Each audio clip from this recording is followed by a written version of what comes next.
Hello everyone. We want to just give a demonstration of how you might use John 3:16 to share about Jesus with other people. It's very simple. It just involves drawing a stick figure, which I'm sure you can all do, and it'd be great to practice this week. But there are some other resources that also would help you. We do have printed, and we will send you the electronic copy of an outline that you can use with the figures, with the details, and encouragement to pray for people. And there is also an app called John 3:16 verse, which then goes through the figures as well for the outline that you can use, and we'll put the link somewhere for that. But really it's very simple, that we start off with the idea of God. We naturally would be thinking about ourselves as being the center of the universe, everything revolves around me, but that's not actually the Christian worldview.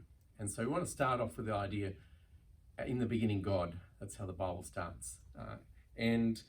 God is the one who created the world and loved the world, and we start with him and his concern for this world that he made.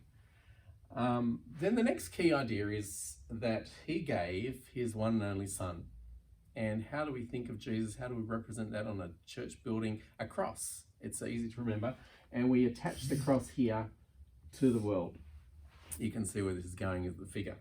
Why is that important that we talk about Jesus early on? Because it's how God demonstrated his love. Why did he come? Because there's actually a problem that we call sin, or disobedience to God, breaking his rules, whatever language you want to use is okay. But Jesus comes into our world to deal with this problem of sin that separates us from God, stops us having a relationship with him.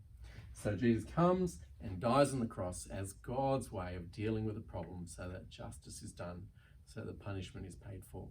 So then the issue is that whoever believes in this, and that's what we're being asked to do if we want to be a Christian, to believe, to trust in something. If you believe in this, there are two possible directions, which we'll see in the feet of our stick figure. So we're told in the Bible that those who believe in him will not head down the track of perishing or being separated from God and all that's good. Instead, they'll head a different direction and have eternal life. So we'll write it here, perish. Now that's not necessarily a word we use every day, but it's the word used in the verse, so that's why we use that and it's helpful.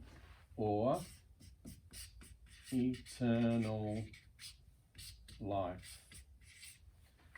And so therefore, it's a matter of thinking through, if we believe there is God, and we recognize he's responded in love for us by sending Jesus, we have to work out how we respond to him.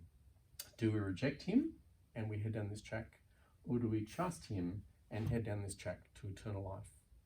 That's the message of John 3:16 for us to think about and respond to as we reflect on what are we going to do about this problem presented to us.